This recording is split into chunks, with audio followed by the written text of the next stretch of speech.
Uh-oh. Hey, everybody. How's everybody doing today? Welcome to my Sunday live stream where we talk about photography and what's new, what's been going on, and catch up with how everybody's doing. I hope everyone is doing well and things are good here. I think a lot, not a lot has happened this past week for me personally. Uh, I've been busy actually developing a curriculum because I started doing live classes in person, like in a classroom setting, with a lot of help from David Crooks, who's here. So thank you very much, David, for all of your help. And we'll see you this afternoon for another iteration. Um, and also, I wanted to take a moment to also thank a lot of you that have sent donations into my link here because it I try to email everyone back and thank them personally when I do receive a donation. But if for some reason I missed you, I apologize. But I do want to thank you here live. It helps me more than you know. Every little bit helps. So thank you for that. And it does inspire me to keep going, obviously so. But I do this a lot for really the photography community and to help bring more people in to photography to enjoy this passion like I have. Um, and I think the more people that we can get into the photography community, the better the world will be, in my opinion. So it's my little way of trying to make the world a better place because what photography has done for me really is helped me to really appreciate how beautiful our planet is and the people in it. And because before photography, I really looked at everything uh, very objectively and subjectively, right? How can this help me, or what does this do for me to uh, somehow how does this work to my advantage, whatever it is I'm looking at, versus with photography I feel like it helps me really it's very humbling when you look at the amazing beauty of this earth and the beauty of all the people in it, that you're really just one small piece in the bigger scheme of things, right? And all you can do is do the best you can, and hopefully um, I do that, and I try to inspire others to go out and take an interest in photography, and hopefully they find the same thing that I did, or find some joy or the same joy that I have with photography. So um, because you'll notice that you start it's not too dissimilar from when I first got my driver's license. And when I started driving, you start to see road signs everywhere, right? It's like, wow, there's so many signs everywhere. It's like now more than ever because they got those digital signs over all the highways now. So they're constantly flashing messages at you. And I think in a lot of ways in photography, you start to see a lot of things that you never noticed before. And you find the beauty or message in what you're looking at.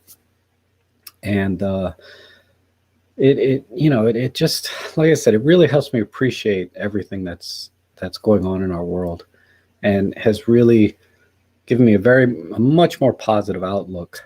And that's what makes me happy, right? It makes it You'll be a happier person, I think, when whether it's through photography or some other means, when you really take into account what a great place we live in, and we should do the best we can to take care of it and make it a better place whenever possible. So I don't know why I got all touchy feely about that, but uh, it's it's been it's been a good week. And now that I'm doing this in-person training, I was just a little surprised by the demand. I mean, I'm offering the classes for free. I just take donations if they want to. But I don't push it. I just say if you'd like to support more free classes, you can make a donation here. But and as you know, all the content on my channel is the same way, right? I never push anything in particular, unless I think it's right for you or would help you in some way. So that said, I have also drafted and I call it a draft because it's a continuous work in progress, a page on my website called Software. And right now I have reviews of the various softwares that I've tried and used, and I own most of them. So, and I just give a quick, paragraph about each one, what I think about it, the strengths and weaknesses, and then I give like a little bit of a ranking. And you're funny, Plato. What was I talking about? My software. So if you go to robtrek.com/software, you'll see what I've put on there so far, and I plan to continue adding to it and expanding it. So definitely check out that page. I tried to be a little bit tongue-in-cheek with it too, because so many articles are very dry and very boring, and I know that my tutorials, especially the earlier ones, are very dry, and you have to have the right personality to sit through a 30-40 minute video to get through it, right? Because they're just like I don't know, I compare them to like insurance seminars. It just but some people find value, right? And they find a little nugget that they can use. And I wish I could be as charismatic or as funny or as entertaining as some of the other channels. Maybe not to the extreme of, say, Casey over there at Camera Conspiracies, or the other extreme like Frono's Photo, who's very big personality, right? But somewhere in there, kind of find my own or find a way to express my true character with everyone, because as David Crooks and some of the other members in the photo club may attest to, I don't know. But in person, when we go have lunch and we have coffee together after the photo walks, I feel like I'm at my best, right? I'm more engaging. The banter is a lot of fun. And so I enjoy being around other people, in other words. And when you enjoy something, you do better, right? Or more of you comes out of who you really are. So I wish I could do that with my videos. I try to do it in my vlogging a little bit. Who's really good is Robert D. Donato. I don't know if he's here or not, but his vlogs, I really envy his vlogs. If you haven't seen his channel or his vlogs, you should check it out.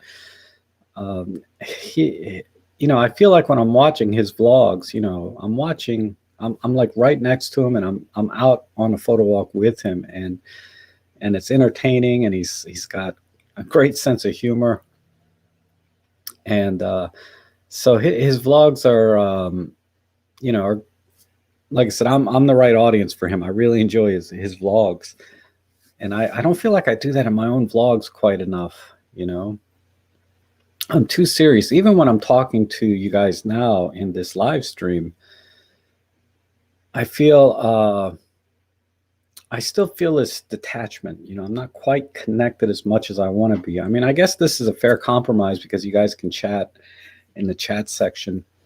But I was thinking about maybe reformulating this so that if one of you want to call in or join in the photo chat or stream, I can add you as a second screen, or a third screen or fourth screen, depending how many people want to come in. I can have up to 5 guests using this software. And, not too dissimilar from the when I have the guests on for my photo chats, which I've kind of slacked off on. I haven't really reached out to anyone lately. to do guest photo chats, but those seem to be very popular as far as my streams go, right? But okay, so let me catch up on the chat real quick, because I kind of jibber jabbered there for about 10 minutes, and I didn't get a chance to read and see who's here. But oh, Ed De La Rod's here, awesome. Good luck on Wednesday, and happy birthday if I don't see you or talk to you before Thursday. So happy birthday. And Christine M is in Munich, but you're north for vacation. Awesome.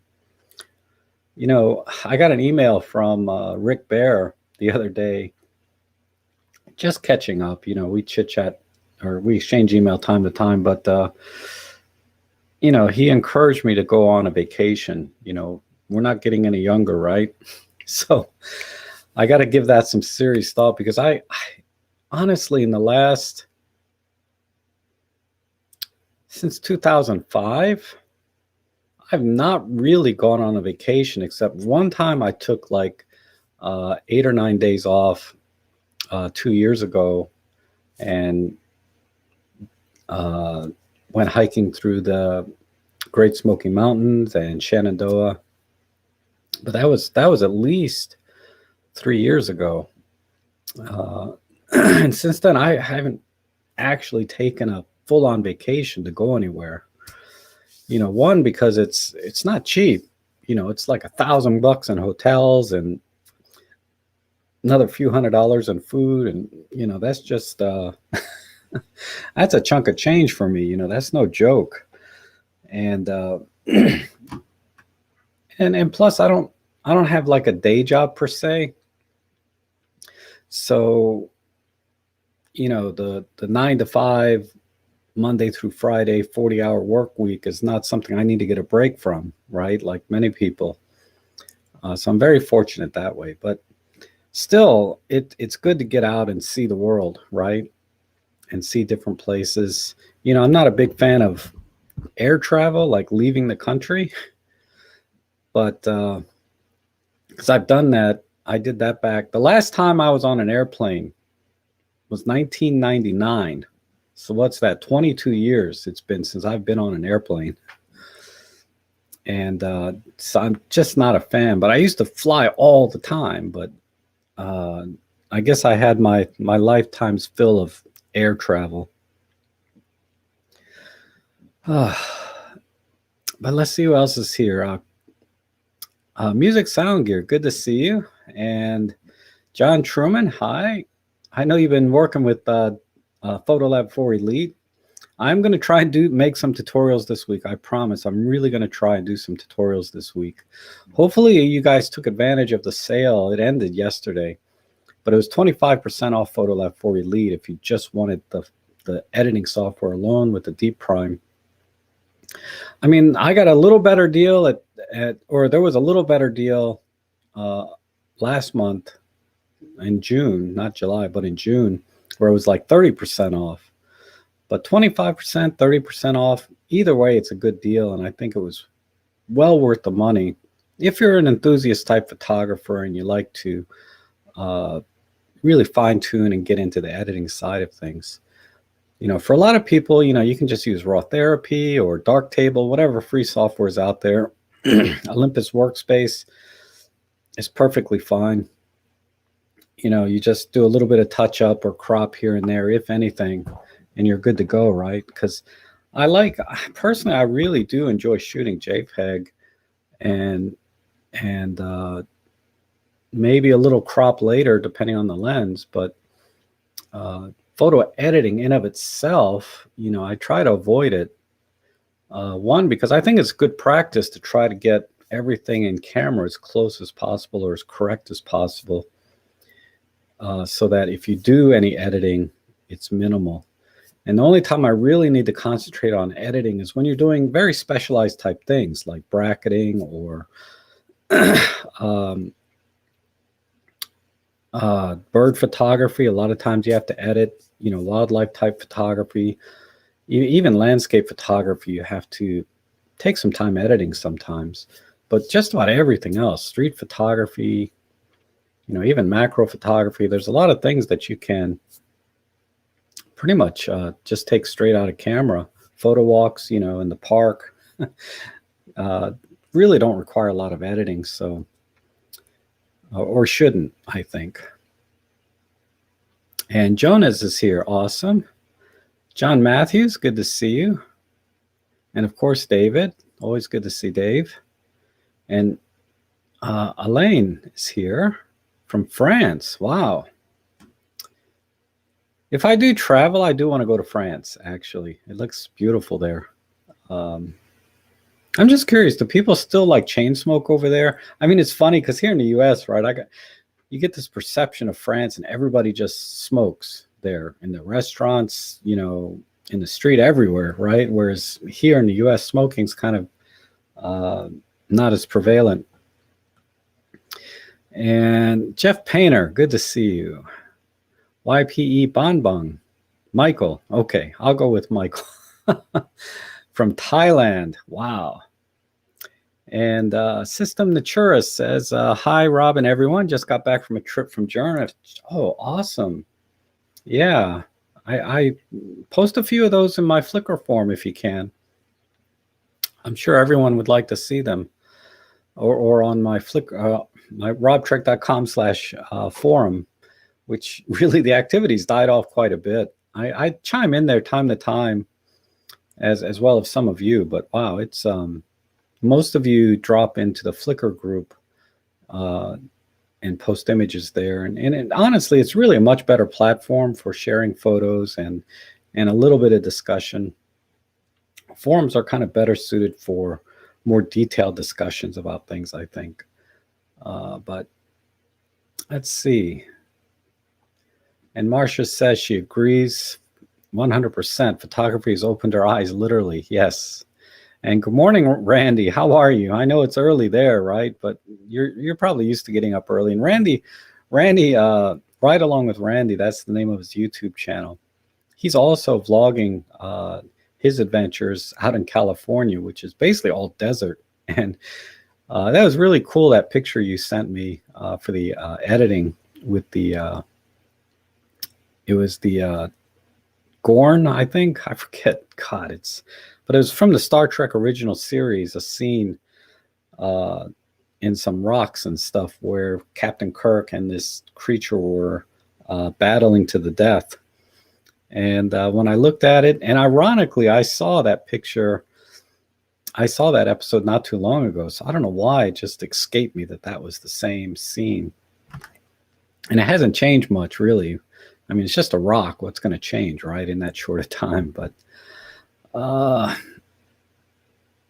Plato's here. Plato. I think Plato...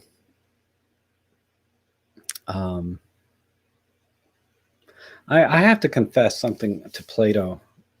I believe it. The name on Flickr is Pat, right? I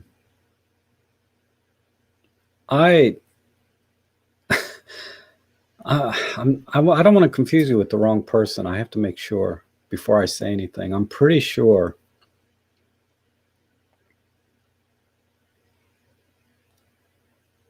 No, I can't say now.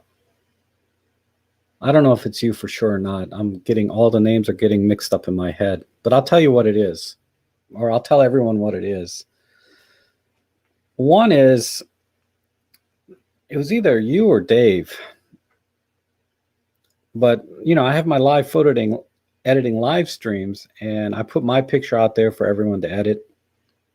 And I always get back these images, my image edited. Most of them are wonderful, but every now and then I'll get one with flames in it. It's like, I think it's Dave. So maybe I think Plato, you're somebody, you're Pat, but Dave is the one that's always sending in flames. So I made, my brain connected things wrong.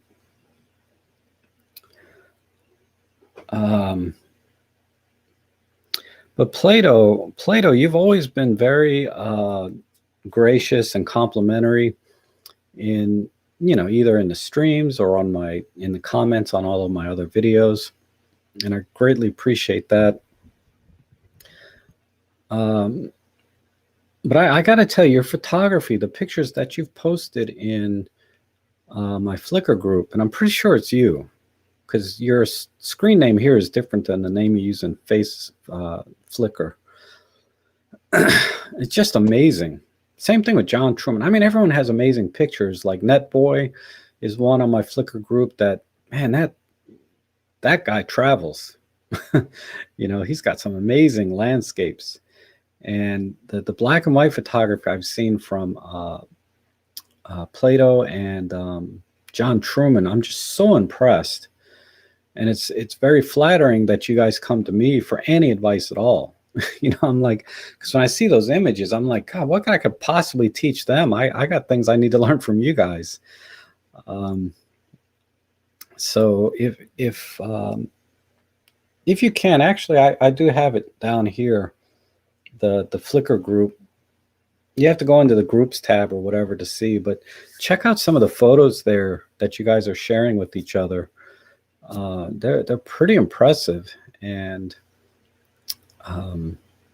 it's great that everyone's putting their photos there so I can see what you guys are up to, because it helps me connect even more with everyone. Okay, David Tellett, good to see you. And we need to get together again soon, Dave. While the weather's still really good, right? So I'll try and reach out to you. Maybe not this week, but the week after, if I don't see you at a photo walk before, because I think we're going to go to Great Falls this Wednesday. So maybe I'll see you there, but definitely need to get connected again. And System Nature says, absolutely agree with all you're saying about the planet and our world. Absolutely our responsibility to manage and conserve everything. Love all your recent wildlife shots. Oh, thank you. And Mike Ham, good to see you. Good morning. And again, thanks for your continued support as well, Mike. I've been out a couple of weeks. Sorry I missed you, but glad to be back. Yeah, me too. I'm glad you're here too. And let's see. My early tutorials are gold. They helped you immensely. Oh, you're welcome, Plato.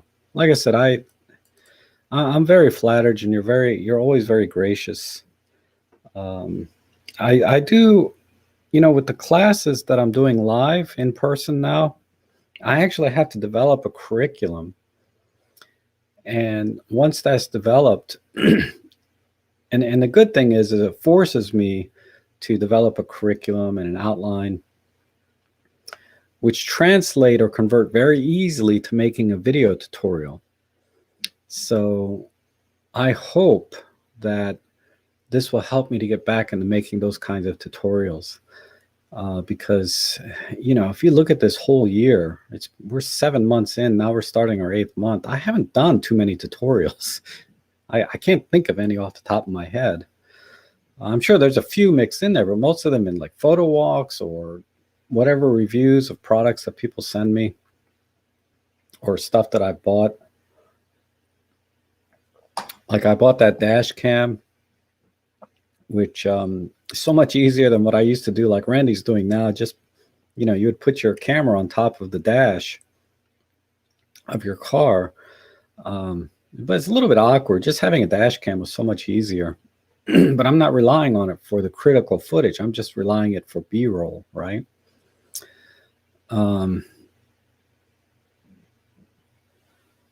Yeah, System Mature says about what we were talking about earlier. Unfortunately, a lot of people look but do not see and do not care. Well, that's part of it. If they don't see it, why would they care? And the argument is they don't care to see these kind of things. Because even if someone pointed it out, maybe they don't care anyway, right? But at some point, I think somebody always finds something to care about, or I would hope there's that sort of spirit in everyone to be a positive impact on the world or community or just in your own space, right? And it just takes seeing the right things sometimes for them, because I used to look at things and be like, what's the big deal, right? But then when you learn a little bit more about it, right? If you have a little bit of curiosity, and that's another thing photography's done for me, it's made me a little bit more curious about the things that I'm looking at and how interesting things are. Like a couple of years ago, I did a vlog over at Eleanor C. Roosevelt Park that we went to recently with the photo club. You guys ever see those little those bugs that skim along the top of the water? God, what are the water bugs? I don't know what they're called exactly, but I call them water bugs. They stand on top of the water. They literally walk on water. They got long legs, and believe it or not, for the longest time, and I think even to this day, scientists are still not sure how they can walk on water. There's some very intuitive theories about how the bottom of their feet are shaped to hold water and a little bit of air, maybe, so they're actually suspended on air. But they can't prove it one way or the other. That in of itself was very interesting. But even more interesting was that these bugs actually communicate with each other by by creating waves on the surface of the water. And depending on the wave pattern, it would dictate what they're trying to communicate. So when you watch these bugs skimming on the water, you'll notice that they make waves time to time. And the obvious, the ones I can remember are like one is for danger. So they're warning their friends that there's danger or a predator coming. Another one I think is actually there's food or something over here. Something good is here. Come on over.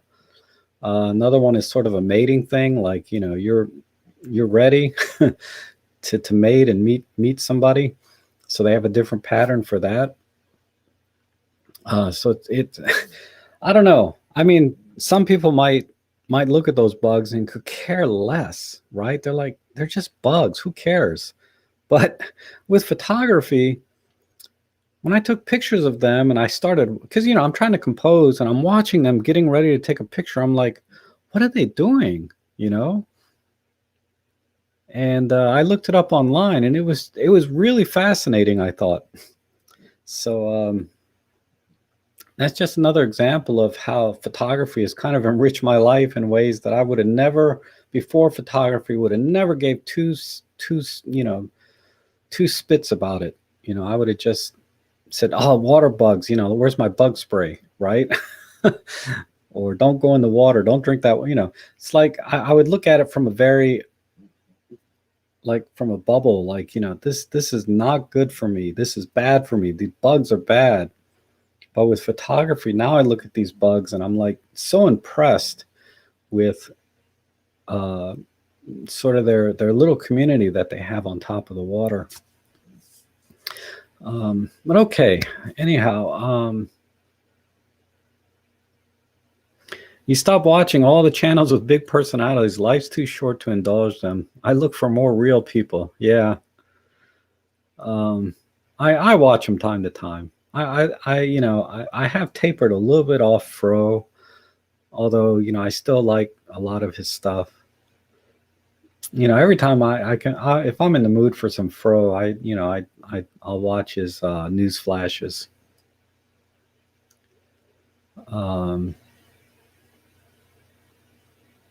And Plato says, I feel that way when shooting salsa and tango. The music and interaction with the dancer gets me in the zone. Yes. And Marcia says, agrees with Plato and about the early towards their gold. Watching you, Robin, Peter, Maddie convinced me to get into Olympus. Yes, you guys are activating force. Absolutely. That's what I would like to see is anybody that has a remote interest in photography. Hopefully I just give them that little nudge to go in and really explore more. I mean, maybe it's not for everybody, but there's probably a lot of people that get intimidated by the camera, and I'm trying to get them over that. so that they can go out and really start to take some pictures. Yeah, Zoom call. I can do, maybe not Zoom, but I could probably do like a Google, what do they call it? Meet? I don't know. They keep changing the name, but it's just like Zoom, right? You can have a lot of people in. I thought about it. Um, I'd have to work out the technical issues.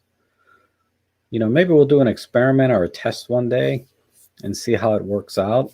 So, what I can do is, maybe have, if I'm lucky, try to get 20. I don't even know if 25 people are here. I can't even see. I don't, but, if I can get a few people live with me in a call on the screen, that would be kind of neat. But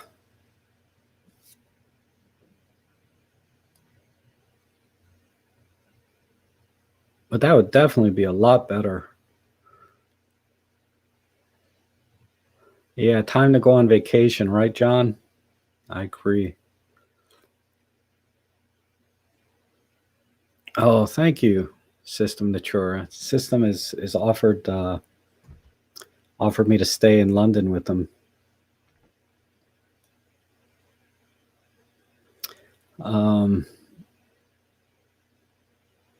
Yeah, I gotta keep that. I do want to go to London too. We kind of got to get past this current events first, right?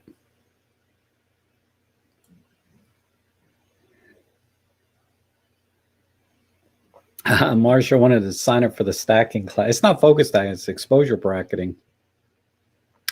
But yeah, it's here in Virginia. But yeah, Florida, man, I used to go to Florida, Marsha, almost at least every month, but sometimes 2-3 times a week or 2-3 times a month.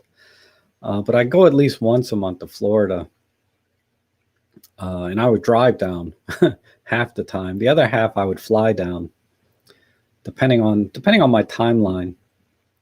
But at least once a month I would fly down, and every now and then I would drive down. I love Florida, and I thought for the longest time I thought Florida would be the place I retire to when I decide to retire. I'm thinking a little bit north of Florida now instead of going all the way down there. Just because the hurricane stuff kind of valid or not, hurricanes are a real thing down there, right?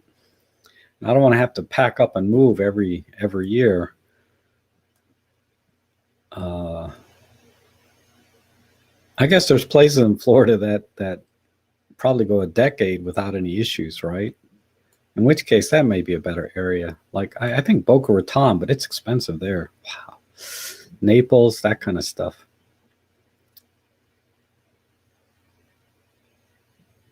Oh, you got Nick 4, Marsha? That's awesome.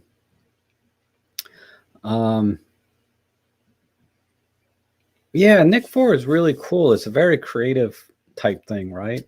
I remember when Google used to have it, and I still have it on my older computer. And I downloaded the trial version last month. It's expired now, but it hasn't really changed that much from what I can remember. At least the tools that I used, the toy camera and other things. But I don't know. I may buy it. I missed the sale. It was off. It was off $50 off yesterday, and I missed the sale, so I have to wait for the next one. Maybe if I email them, they'll send me a free copy. But I like to buy things for myself when I can. Just so if you put your money, if you have some skin in the game, you can be a little bit more honest about it, right?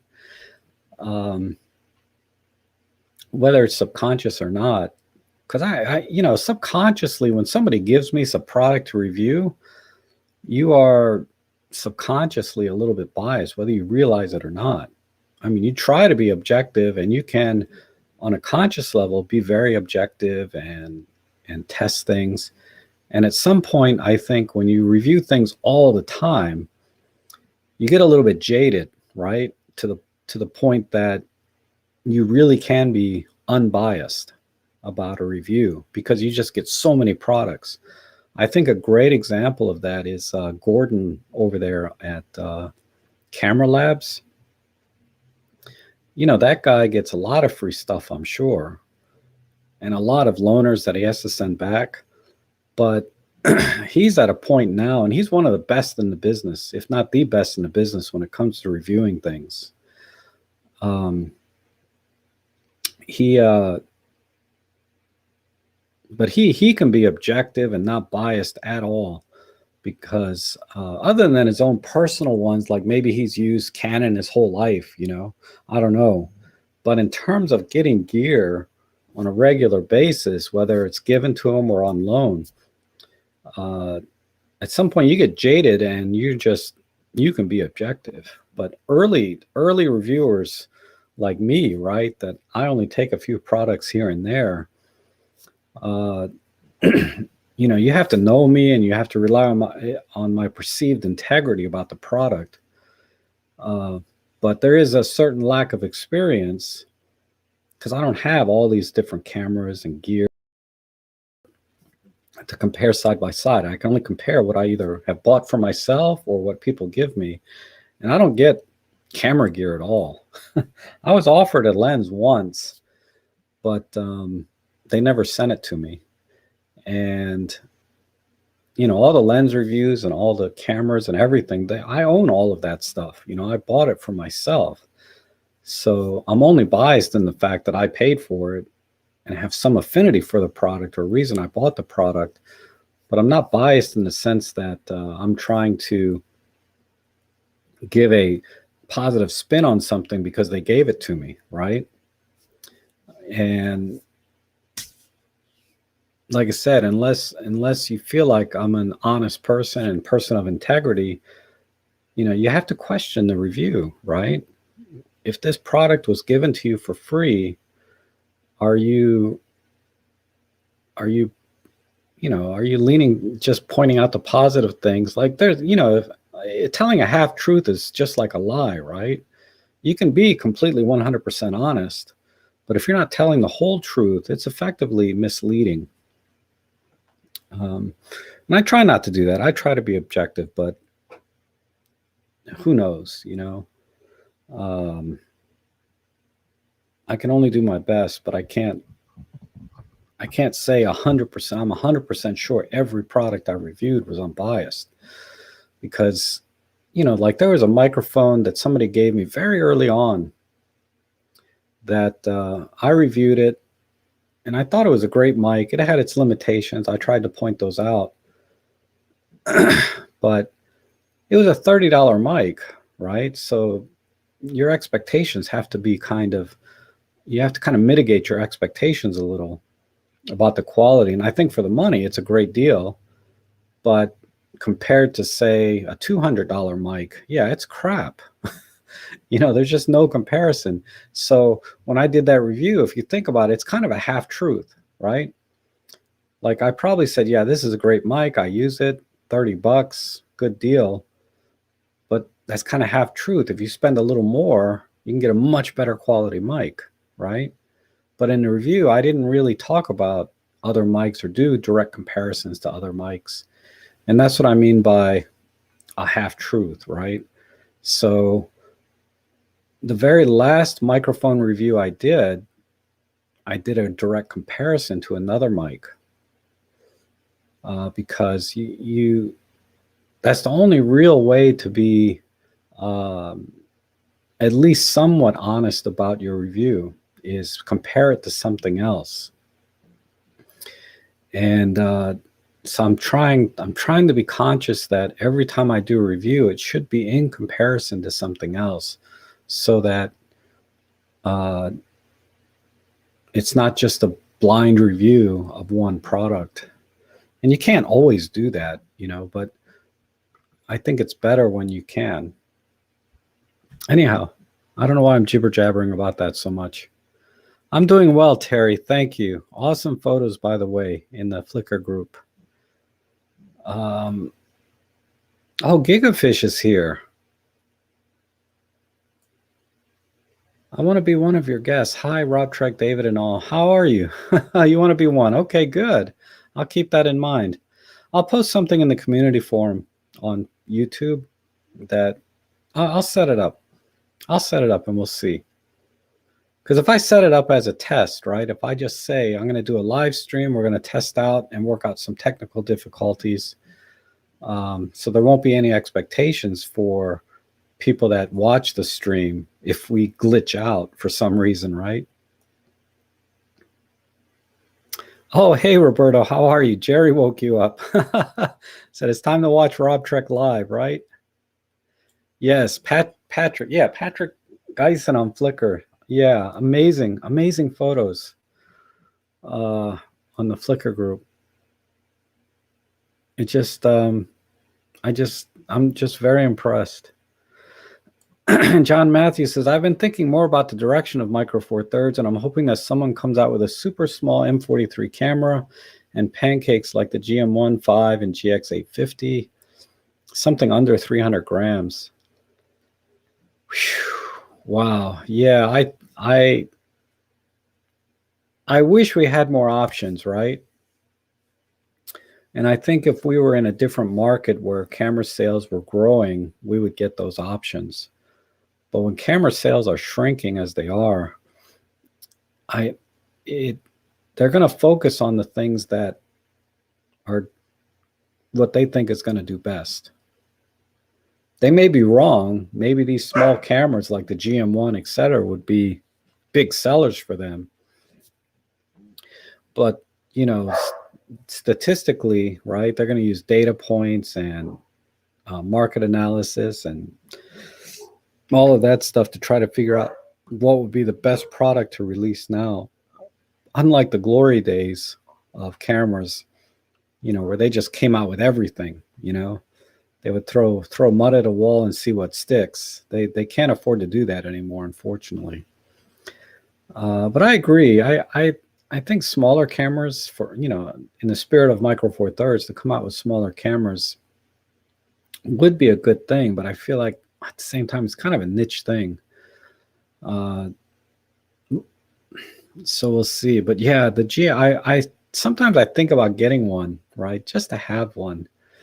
But it's getting to the point now that I have so many cameras that I don't know if I really want to take on another camera that is not going to give me some significant different experience, right? Like the Pen F, if you don't have one now and you want another camera, I think it makes a great second camera because it's a very different experience. Just like shooting film, very different experience, or shooting with an old school Nikon DSLR. All of these cameras give you different experiences, and that's the other thing I enjoy about photography. But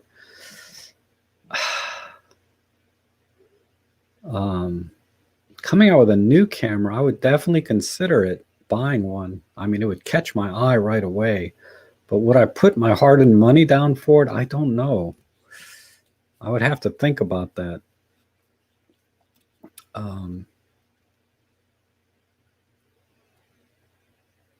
Plato, yeah, Plato's never. So it is Dave. Yeah, it is Dave. Thank you. Boy, I'm a little bit behind here. I'm 20 minutes behind on the chat. All right, let me hurry up.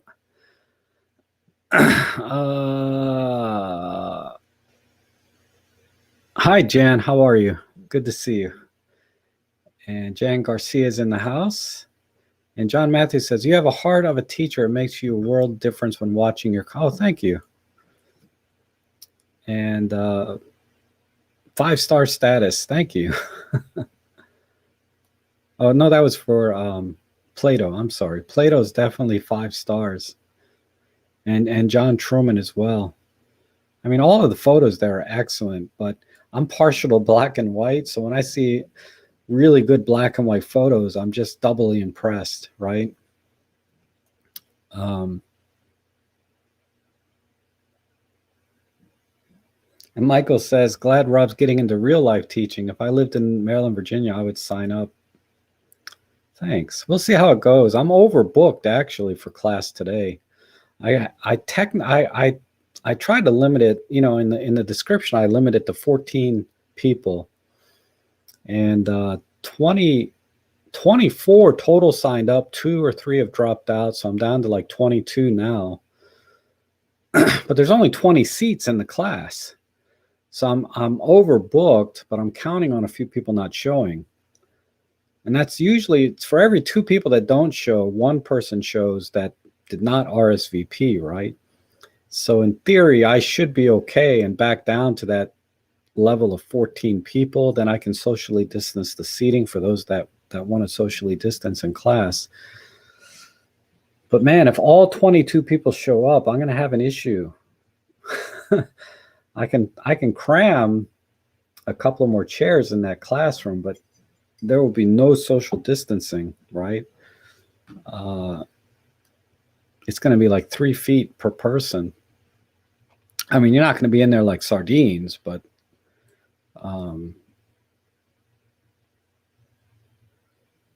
it's tight. Let's see. John Truman. Us Brits call them water boatmen. Oh, okay. Water boatmen. Jesus bugs. Interesting. All kinds of things. Nature is unreal in a great way. Yes. And nature is kind of far and few between in the desert, isn't it? And then when you find it, it's pretty awesome. Randy's out in California in the desert all the time. Still, you do seem to find some wildlife every now and then. I'm trying to remember. Because most of your images, the ones I remember, are the ones that you go to these like rundown buildings and things that you find in the desert. Those are always kind of cool. But your nature photos, I'm trying to think. I remember your windmill, your windmill. Oh my God, Randy, you got to share your windmill. Or not, what? They're not windmills. They're those green energy wind turbines. Yeah. We don't have those out here. But those turbines, wind turbine photos in the group, those are freaking awesome. Let's see. Randy likes the bobblehead dolls. That's cool. Do you have the Frono's photo bobblehead? Remember he used to sell those? I wonder if he still has those.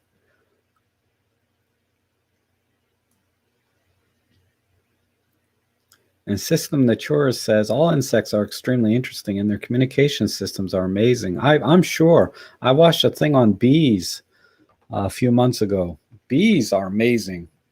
The little, just bees. I don't know what kind of bees they are. Just a common bee that you see. Wow.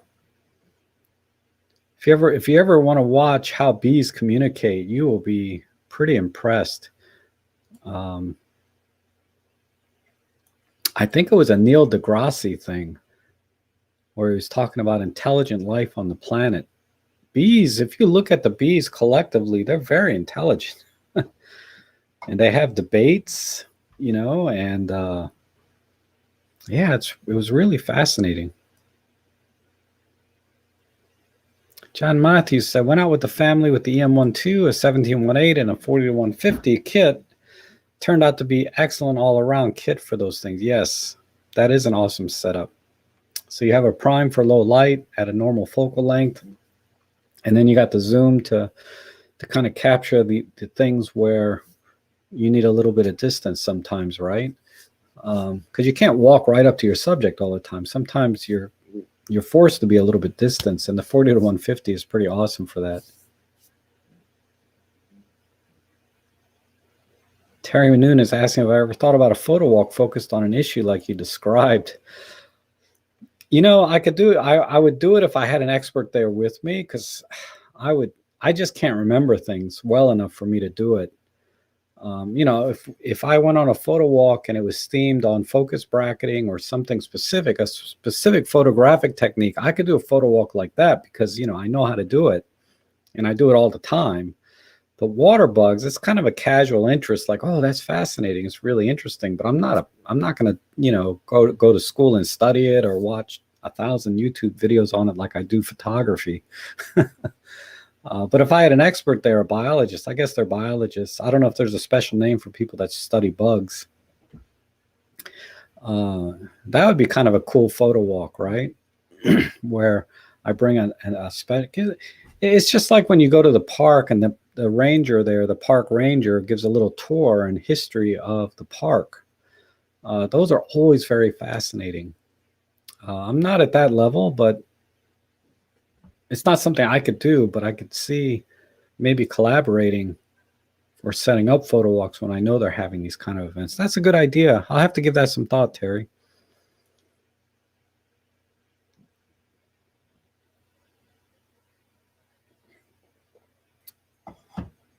And Archery Escuda said, I'd like to attend that. And David says, 57 watching. Wow, that's good. And Gigafish says, what's the least intimidating camera in your opinion and the most intimidating? Okay, well, let's narrow it down to, I mean,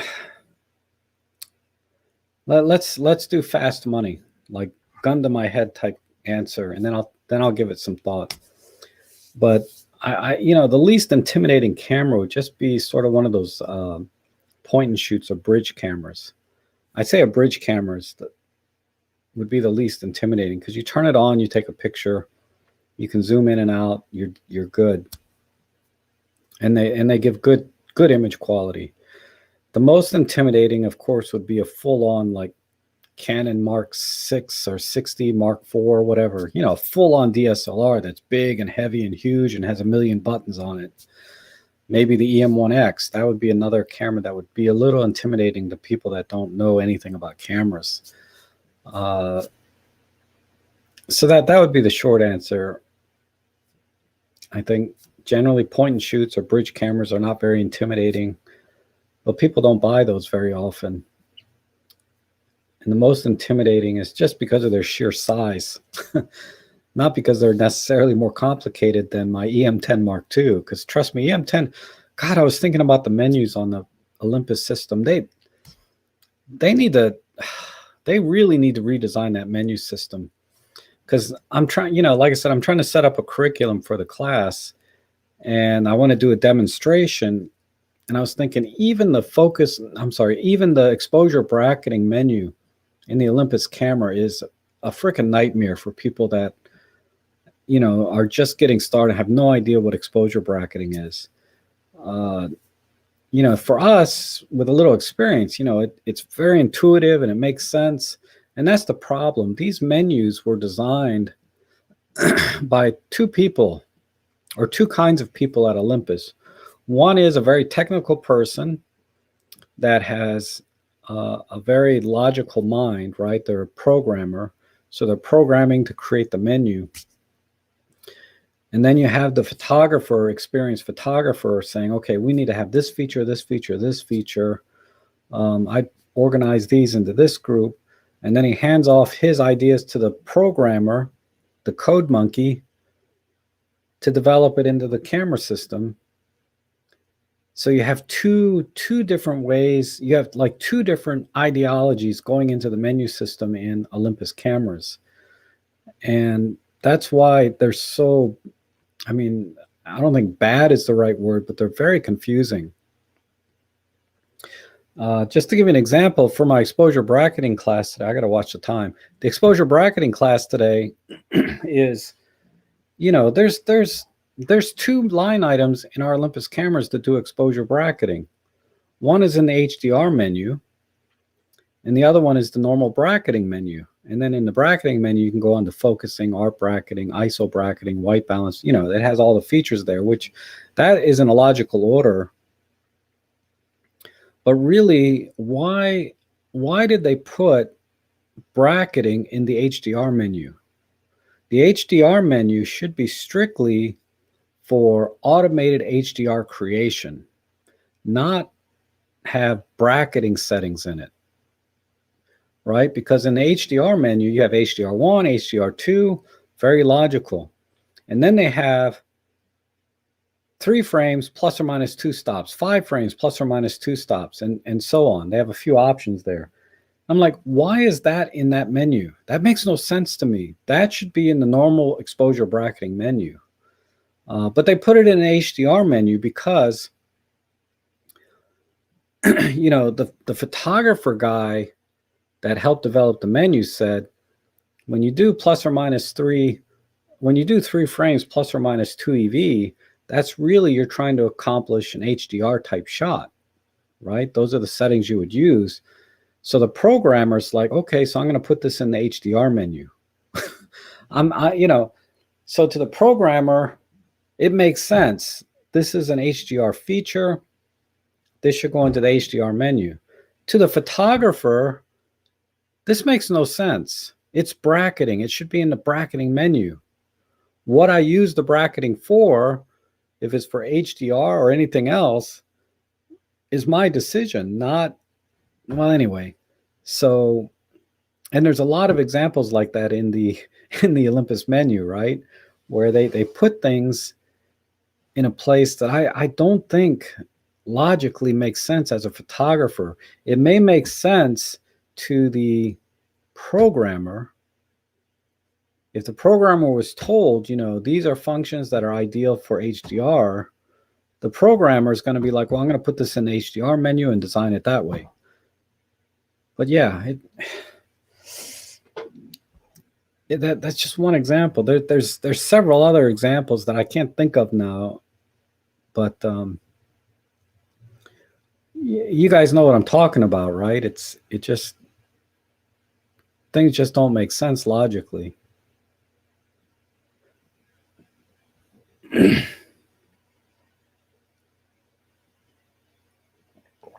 Yeah, if I ever go to London System Nature, I will definitely reach out to you.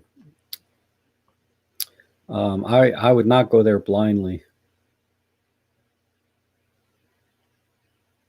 And Marcia says, hurricanes are a real thing. Northern Florida has come some seasonal changes, which I miss being down in southern Florida. Boca Raton is more expensive due to its name. Yeah, Boca and Naples. Maybe Jacksonville, but a little bit outside of Jacksonville. I don't want to be in the city. I need peace and quiet.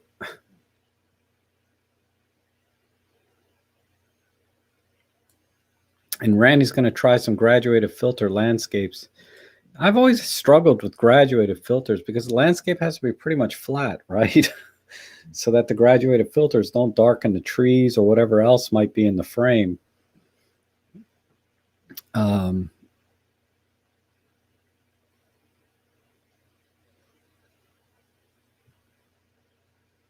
Sarah, Florida would be too hot for me in the summer. I can imagine the heat. Up north, we have to suffer when we get 2 days of 30 C. What is that 30 C exactly? Well, I prefer hot weather. Like I was looking at the calendar weather map. It's going to be 90 degrees late next week, and I'm like so happy when we're back in the 90s. It's hot, but I like it much better than being, in the 70s or 60s. Like 20 Celsius, anything below 20 Celsius or 60 degrees is getting kind of too cold for me to really enjoy being outside. So I don't mind if it's hot. I don't want it hot like Randy hot, like freaking 115 degrees or whatever it was out in California. I mean, yeah, there are limits, but yeah, 80s and 90s, I'm pretty comfortable. And Plato says, I need that second quarter numbers of Canon are very good. Wish it was for OMDs. I read that the second quarter numbers. Oh, you're talking about financials. Yeah, I have no idea what they are, but that's good for Canon. If it's good for Canon, it's good for everybody, really. That means, the market is getting stronger, and I would imagine everybody's numbers should be better now that the restrictions are easing in some places, especially here in the U.S. And John Matthews is asking, do you know if TIFF files can store EXIF data the same way JPEGs can? Yes. Let me just I never really gave it much thought, but let me open up a TIFF file and I can see if there's any EXIF data in it.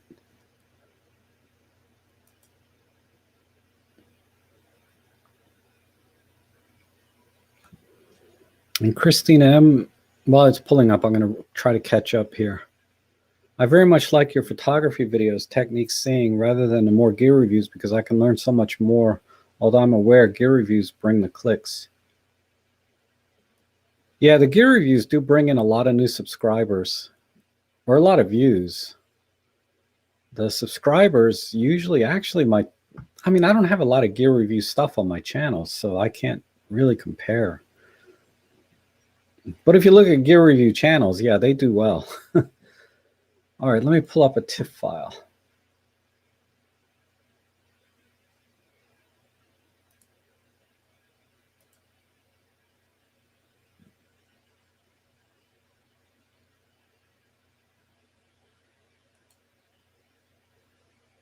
Yeah, it has EXIF data.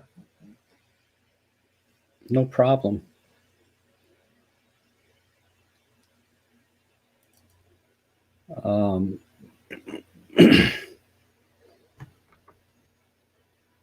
See, here's a TIFF file, and then over here, there's all kinds of EXIF data. If I select EXIF data only,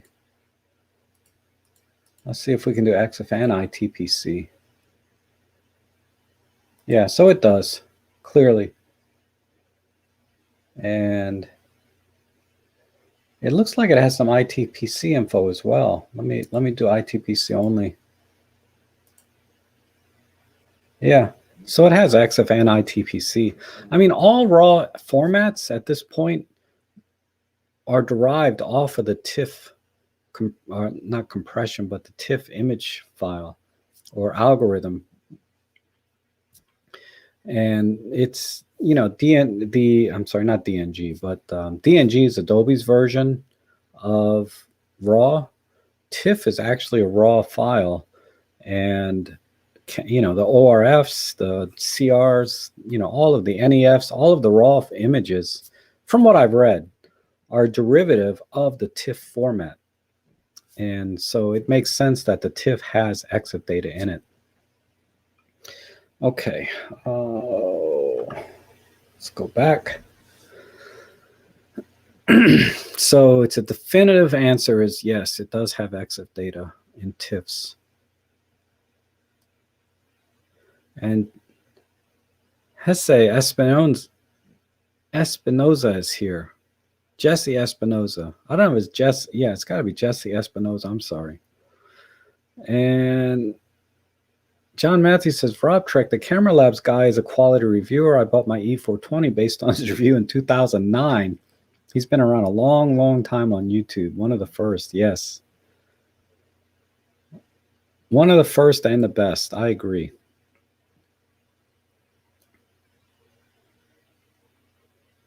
Yes, that was Ellie in the background earlier. Okay, I'm still 20 minutes behind. I need to go faster here. The filter system came with 12 colored filters and 12 graduated filters. Works just like an expensive Koken, all for $31.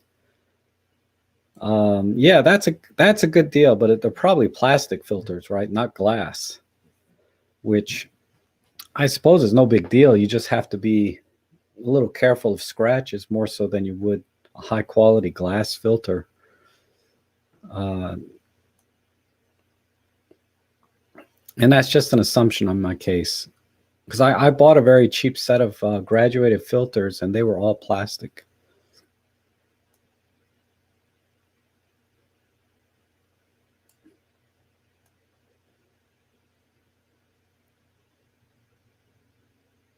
And hello, Archery Escuda.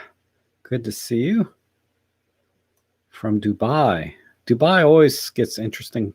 I always see interesting images from Dubai, usually on some viral thing, right? Like this, I saw an SUV that was gold plated. My God, there's some people with some money in Dubai. And then, of course, the aerial views of the city itself are gorgeous. And Randy says the desert is teeming with critters, I'm sure. And Siegfried is here. Hey, Siegfried, long time. I've seen you pop in before, but I didn't get a chance to say hello. So I'm going to make an effort today. Hello, how you doing? Good to see you. And for people that are new or relatively new to being in my stream, Siegfried has an excellent vlog for Olympus cameras. And I always want to try to put the link out. I should have it right here on top. I haven't been to your vlog in a couple of months, honestly. Let me see this one. No. You should be right near the top.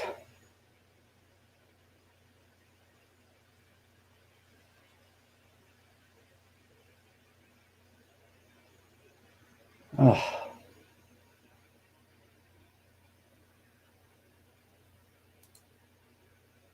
Yeah, here we go. You can get pushed down too far because, I keep adding bookmarks and then yours gets pushed down a little bit. Where's the chat window here? All right, so this is Siegfried's blog that I just posted a link to. I learned a lot from his vlog early on when I was doing my tutorials. I actually referenced some of his vlogs or blogs to just to reaffirm or to expand on any ideas that I might want to teach or was trying to teach, or just for my own personal knowledge, right? What can I do with my Pen F? What's the color system work? How does the color system work? What are some ideas with the color wheel? He had a really great article on the Pen F and using the color wheel. Your most recent article here is got to pull up the right. I did not pull up the right screen.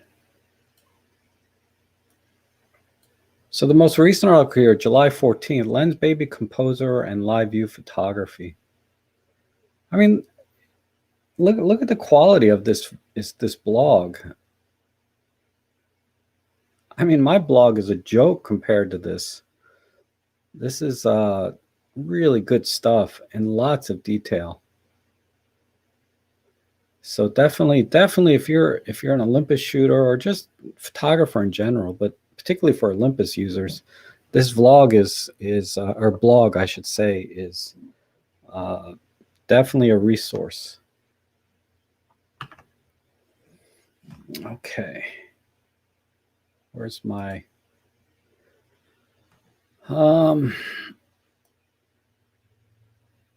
every once in a while, Fro mentions Olympus and its problems with focusing. What's your thought on that? I've not seen that specifically, or if I did, I forgot. I'd have to know what cameras he's talking about, because I can tell you I got this question in my forum, right, about face detect. And I can tell you the EM1 Mark II, the EM5 Mark III, the face detect is not as good as, all of just about every other camera that has it that's newer. Canon, Sony,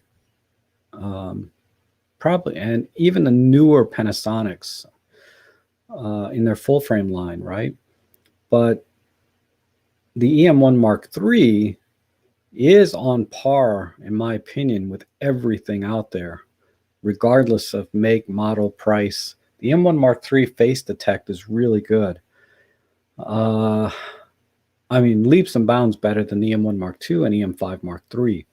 So if Fro was talking about the face detect type autofocusing, yeah, I would not disagree too much with him on the face detect. Another problem with Olympus focusing is the tracking. Even the EM1 Mark III, although it's a little better than the EM1 Mark II, EM5 Mark III, Mark II, all of that, it's a little better. Maybe twice as good. But the EM1 Mark II and EM5 Mark III did not set the bar very high when it came to focus tracking. The bar is really low, meaning it's so bad you cannot use it.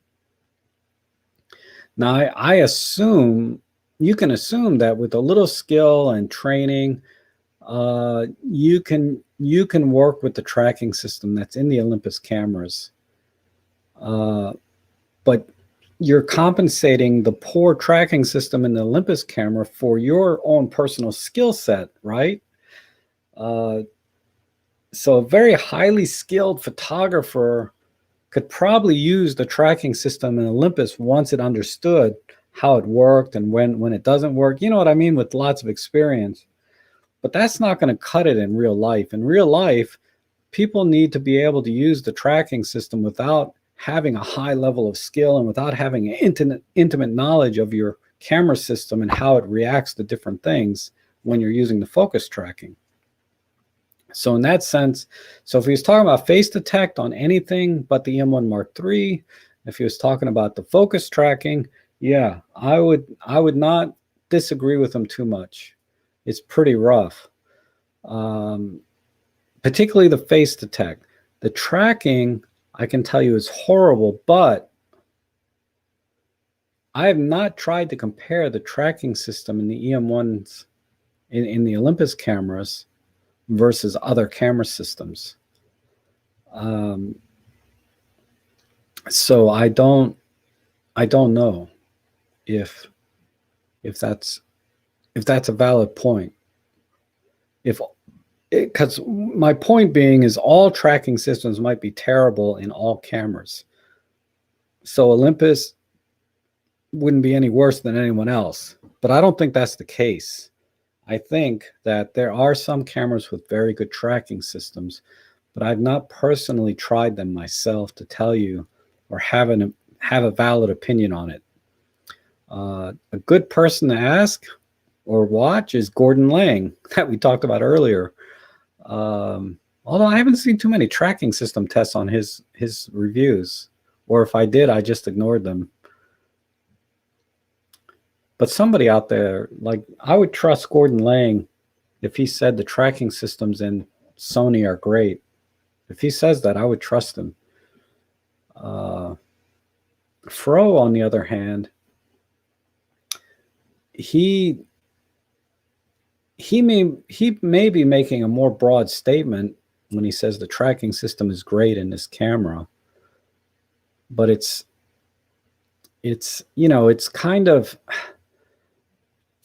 I feel like Fro, as much as I like his camera reviews and everything, they're very entertaining, but I take a lot of what he says. You have to do more due diligence, right? You have to research more on your own than just what Fro says. And that's true for any reviewer. But I can tell you, when Gordon Lang does a review, it's not very often that I feel like I need to watch another review to get more information about this camera.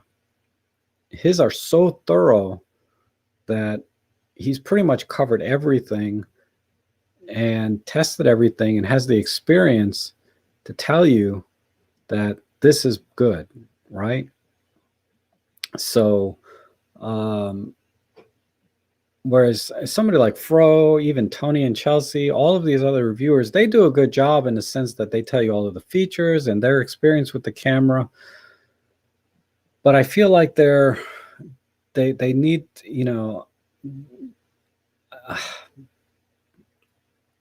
I feel like I need to do more research than just what they tell you, right? It's not that I don't trust them. Maybe it is, right? But after I watch their reviews of these other larger channels, I always feel like I need to do more research, right? Another good channel is, the Nick and Jordan, right? Chris and Jordan. But they're a little bit too high level. They don't get into the fine print. They're very high level for people that are buying their first camera. I think, even when they try to do their detail type things, it's still too high level for me. And they're very opinionated, not in a bad way. They're sharing their opinion, their experience, much like I would. But even after I watch their reviews, I feel like I need to do more research. right, before I make a decision on this particular thing. But that's because I have the experience that I do, that I can ask these kind of questions, not maybe directly to them, but in my own head, I can ask questions about, well, if they say this is good, what about in this particular situation that I need to use this camera? Is it going to be good for that? And they didn't really answer that in their video or review, whether it's Chris or Fro or Tony, whoever, right? There's always more to do. Anyway, so J-Train, yes, those two things. If he's talking about any other kind of autofocusing, I have no problems with the Olympus, and I would put it up against any other camera system for accuracy and speed and all of that. They're very fast, they're very accurate. Continuous shooting is accurate, and you're really splitting hairs. When you get to the point to where you say, this camera focused 95% of the time accurately, and then this camera focused 90% of the time accurately, I can tell you that's for people that are very skilled. They can measure these kinds of differences, right? For the average person that's just buying a camera, including myself, you know, I'm not going to be able to pick up one camera and say this is 95% and this one is 90%, because my skill level is not to the point that I can differentiate that little bit of difference. Now, if they say this camera is 20% and this camera is 90%, yeah, I would probably be able to notice that right away, and probably most people. So to narrow that gap, you have to have a very high level of experience or skill set to narrow that gap. And I can tell you, my gap is not 5%. You know, I might be able to tell 20%, like this camera is 20% better than this camera. That may be glaringly clear to me because I know what my skill set is and what my ability is to acquire focus on different things. For example, I can tell you that the low light focusing on the EM1 Mark III, EM1 Mark II is way superior to, say, the EM10 Mark II, EM5 Mark II. Way superior, way better. Now, is the EM1 Mark III better in low light focusing than the EM1 Mark II? Fast money answer is yes, it is, but would I be able to measure that or be able to tell? I don't know. I don't know if I'd be able to tell. I would have to say on average it's pretty equal, right? But but anyway, that's my answer, J-Train. That's my thoughts on that. Okay.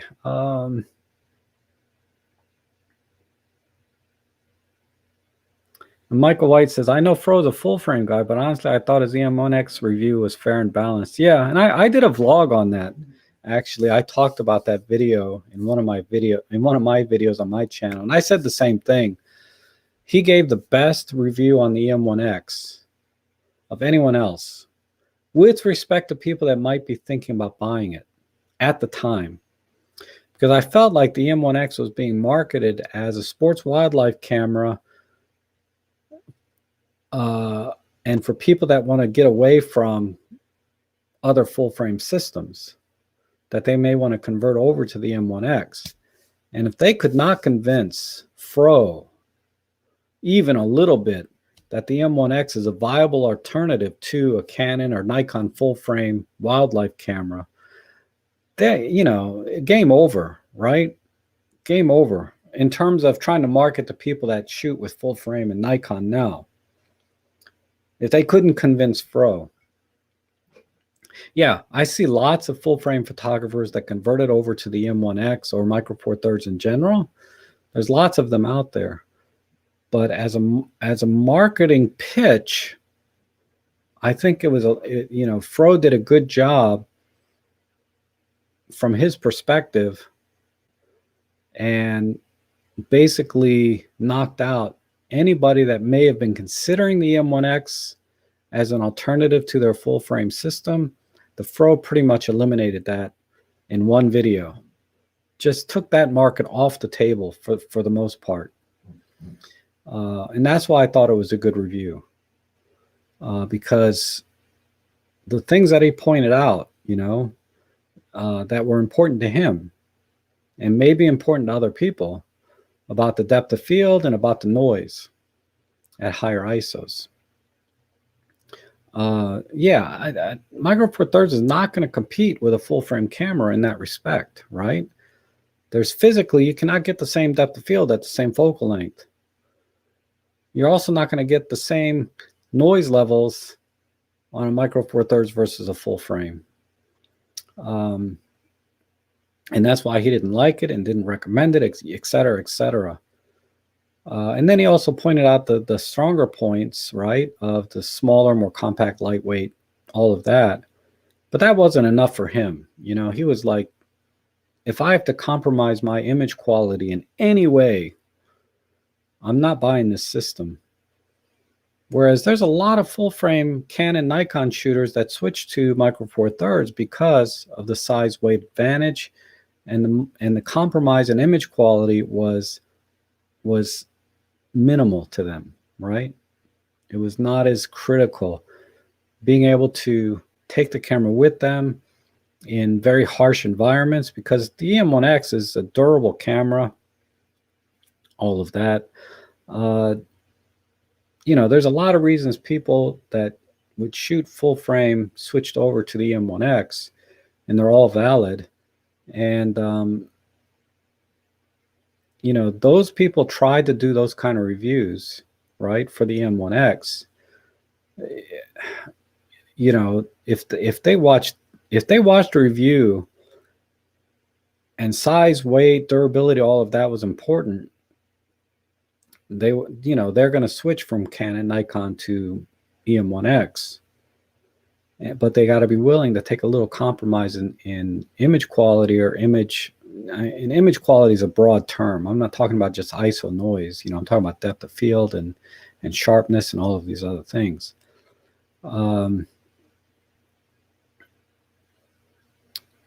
going to value that. But if they value Fro's side of it, then anyway. Yeah, I thought he was fair in the review. Now, apparently he was a total dick to the Olympus people, but I wasn't there, so I don't know. This is all hearsay. I can see Fro, because he has a big personality. If you don't get it, if you don't get him and who he is, you might get offended by his actions, his wording, and all of that, right? And we all have that problem, honestly. Even I offend people time to time. And I try to be as non-offensive as possible, but I've offended people because they don't get me, right? I was making a joke about something, and they looked at me like, what the hell is wrong with you? You know what I mean? And I'd have to say, oh, I was kidding. And they're like, well, that wasn't very funny. You know what I mean? We run into that. But somebody with a big personality like Fro, amplify that by 100, and he's going to offend a lot more people because of who he is, and not because he's trying to be offensive. In my opinion, it's just who he is, and you have to accept and know who he is, and have some tolerance that we're all different people, and we all have different personalities, and we have to get along, right? Like I always try to get along. When I run across people that irritate me or I find offensive, I use it as an opportunity to expand my personality, to be more accepting of other people, because it's not them, it's me. If I'm the one getting irritated, it's me. If I'm the one getting offended, it's me, it's not them. Is the way I like to look at it, right? So somebody could say anything they want to me, or have an opinion about anything, and if I get offended or irritated or upset for any reason, that's on me, right? Because nothing they say or do should have that kind of impact on me in a negative way. So I always try to look at things in a positive way. So when I hear, say, like, God, there's this one guy that He is the nicest guy. This is ironic. And I think I've talked about him before. He is the nicest guy on earth. But his kindness is so irritating to me. I don't know why. I don't know why when he's trying to do something nice for me, I get so irritated. And I can't stand to be around the guy sometimes. And he has done nothing wrong but be nice to me. So whose fault is that? It's not his fault, right? It's my fault. And this is a situation that should not be the case. You would think I would really like somebody that's really nice to me. But somehow his kindness is irritating. I don't know why, but it is. So that's what it's like with like Fro and other people with big personalities. Is I always put the onus on myself to try to understand, why does this bother me? What is it about me that I'm bothered by it? And I don't fault the other person for their opinion. Whether I agree with it or not is irrelevant. I don't fault them for making me feel bad or offended or irritated. That's not their fault, right? It's my fault for getting irritated and offended when somebody else says something. I have to. Yeah, I don't know why I'm getting on a rant about that, but yeah, Fro did a great review. Rob Trek, bridge cameras are great. Save changing lenses. Yes, we were talking about that a while ago. I'm a half an hour behind now. I'm sorry. I will need to wrap this up soon.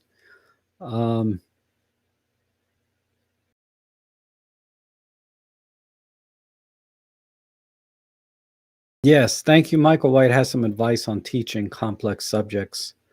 I am learning as I go. I do try to keep it engaging with exercises in the class during the lecture. So I'm teaching, like here's what I'm doing today, right? So you notice there's a lot of white space, and I have my own notes. You guys can't see that. I have my own notes and things on here. Like down here, there's a lot of white space that I'm going to be talking about, that I'm actually going to be writing on the whiteboard, filling this in via projector. And then down here, I have some charts that, I'm trying. So I appreciate the advice. I'm trying. Those are all good. That's all good advice. And John Matthews says, not following on Flickr. It's amazing that this almost forgotten website still exists. Yeah, it's still better than others. It's definitely an excellent platform for photographers. I just feel like it's gotten taken over by, I'm not saying SmugMug, but I'm saying the user community. It's like, I don't know, it just, the decline of Flickr is almost in direct correlation to the decline in cameras sales. So I think that correlation is there more than, say, SmugMug not putting enough energy into it. Because a platform like that, the platform I think is really good. They could do a little bit more here and there, but as it is, I'm very content with the platform the way it is now.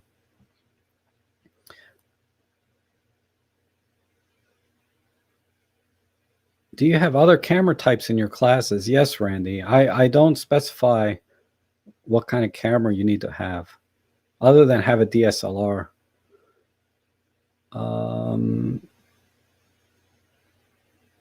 Olympus menus still don't do touch. No, they do not. Even if they did, I probably wouldn't use it very much. I'm more of a button click kind of guy. I like clicking buttons rather than this. Like my cell phone, I used to love BlackBerry, but you're kind of forced into these new touch phones, right? I mean, I don't like rubbing my phone to get to different things. It's just not my preferred way of or interface.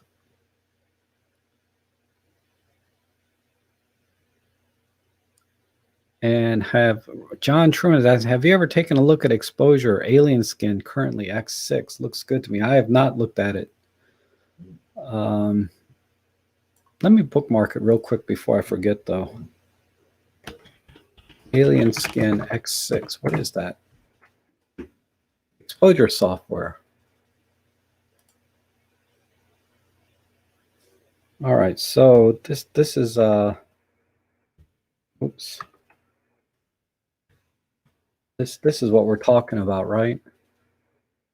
So I'll bookmark this right there.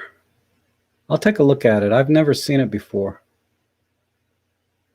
This is interesting. How much is it?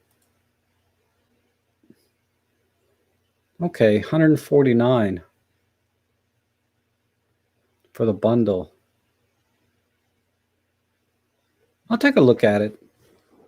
It's a little pricey, but I guess everything is kind of pricey now, so this is not that expensive, honestly, compared to what things are costing nowadays. It's just crazy.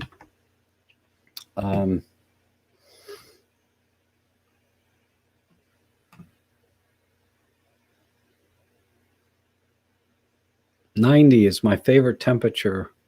And archery says it's 116 Fahrenheit in Dubai. That's too hot. I didn't see that in the picture.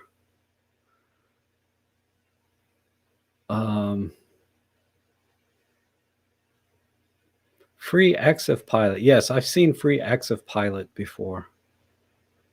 I think I used it once to look up something very specific, and then I never needed it again. I just look at the exposure values.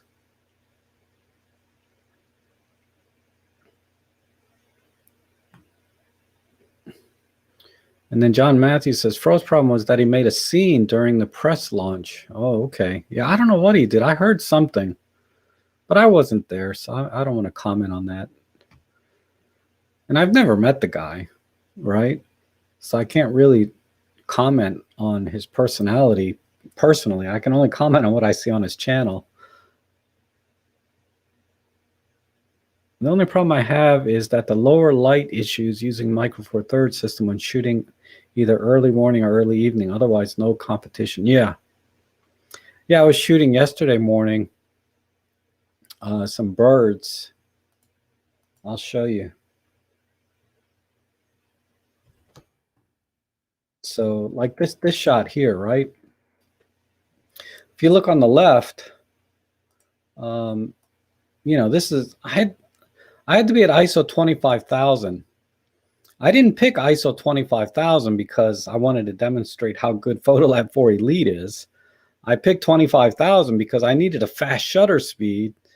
Even at ISO 25,000, my shutter speed was like a 1/500th of a second, 1/600th, sometimes 1/400th of a second. And for little birds like this blue jay, and there were smaller titmouses and sparrows there, 1/400th, 1/500th of a second ain't gonna cut it,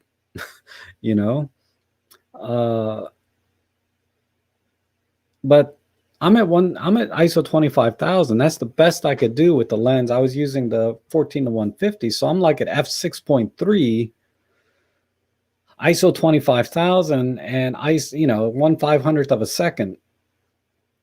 That's a challenge for wildlife photography, right? If you're taking pictures of small birds, this is a problem with Micro Four Thirds, is when you're in situations like this with a kit lens. Yeah, even if I had the 300 f4 Pro, what's that, a stop and a third faster? At the same ISO, I could be at 1/1000th of a second. Now we're talking 1/1000th of a second, 1/1500th of a second with a faster lens like the 300mm f4. Now we're talking. And even at ISO 25,000, I could probably get away with that and get a decent shot. Certainly better than what you see here. Because what you see here is the kit lens. And the kit lens, when you combine, let me punch in a little bit. When you combine a kit lens, which is generally going to be softer and not as good as a pro lens, you combine that with high ISO, that's a world of hurt. Okay? That is a world of hurt. So yeah, DxO, or Photolab was able to recover this photo so that it's at least passable. Not when you pixel peep like this. Like I should have brushed out a little bit the artifacts here, and I definitely over sharpened this image. But this is the power of Photolab 4 Elite with the deep prime and all of that. It's pretty amazing. But just speaking to what System of the True was saying, you need the best glass. The 40, if I had the 40 to 50 f2.8, because for this shot, I could have been easily at 1/1000th of a second ISO 6400. At which point, yeah, problem solved. But I was with a kit lens, which is not going to be as sharp, certainly not as fast at f6.3, and at high ISO and a lack of sharpness. Man, it's not pretty. Anyway, but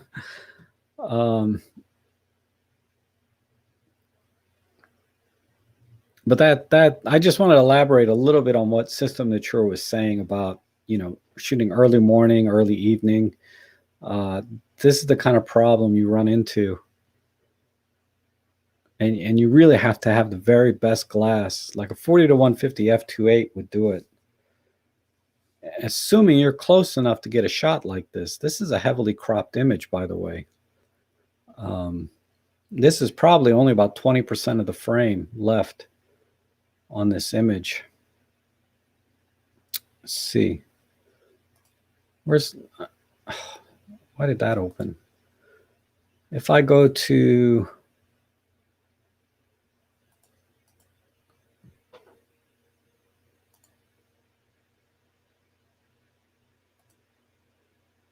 it was in this folder. I'll show you the original image.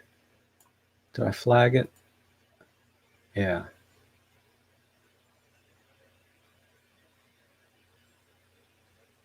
Yeah, here. I think this is it. No, it's this one. So I cropped in right down here at the bottom, right? And I'm at 135 millimeters. So 40 to 150 would have made a huge difference here. I could have been easily 3 stops faster. Ellie! She heard a police car, ambulance, or something. Hold on. Hey. Okay. Anyway, this is the original image raw that I cropped into. Okay, let me move on. I need to wrap it up here. I use topaz sharpening and denoise to polish my photos, but does not always work. Yeah, it's tough. Oh yeah, the reason, John Matthews, there's no EXIF data is because I had to put the images side by side, and when I did that, I used Photoscape X, which erases all the EXIF data. But here's I was actually here. I was at 1/800th of a second and f5.6. So yeah, because I didn't zoom all the way, I think that's why I did it. I zoomed out a little bit so I could get to f5.6 and gain a little bit of shutter speed. But when I was at f6.3, my shutter speed was like 1/500th of a second or 1/400th. So I zoomed out a little bit. Hopefully you can see that up here. So I zoomed out a little bit, but if you look at, let's see, where's one that's at, here's one at 1/640th.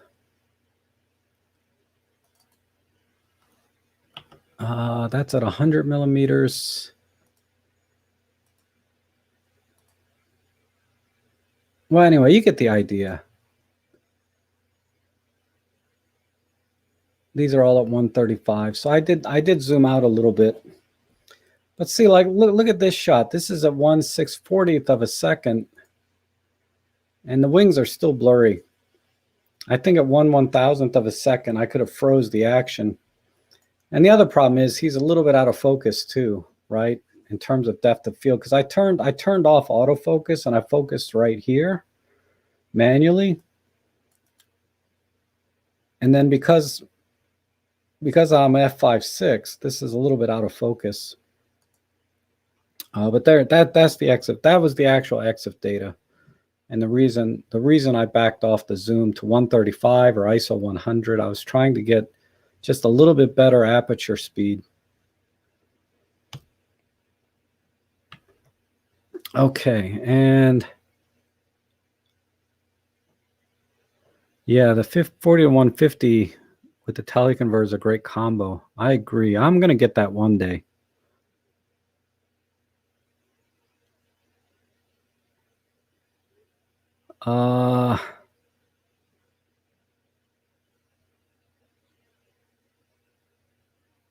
You guys are talking about the 40 to 150. Yeah, Michael, the 25,000 converted really well. And Randy takes out his DF. I'm going to get a DF one day.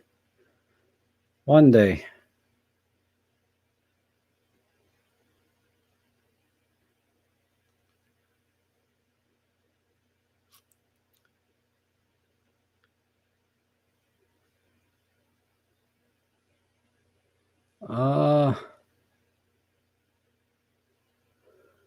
Okay, I think I got most of the comment. Lauren is here. Hey, Lauren, how are you? I did get your emails. Hopefully I responded to them with your new photos.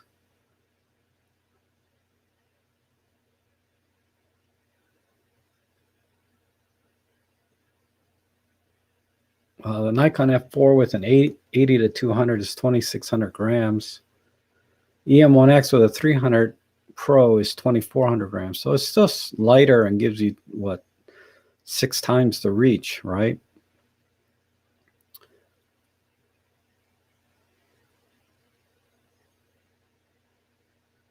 Oh, okay, I have to go, everyone. I have to prep for my class a little bit because the class is in a couple hours and it's an hour drive away. So I only have an hour to prep for the class. I did do some prep last night with this stuff, so we'll see how it goes. But thanks everyone for John Matthews. If I spray and pray 1/200th, does it work to get a good shot? Not really. Not for birds in flight, because the wings will always be blurry at 1/200th of a second. So no, that's not going to work. But you guys have a good week. I'm going to do another photo editing stream.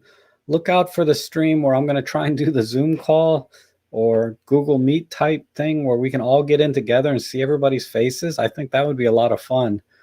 So we might do a trial of that later this week. But thanks everyone for coming in today. It's always a lot of fun chatting with everyone. And I'll catch up again with you next week. Okay, so you guys have a good week. Take lots of pictures while I stall to find the end stream button. All right, there we go. Bye, guys. Nope, that wasn't it. Bye, guys and gals.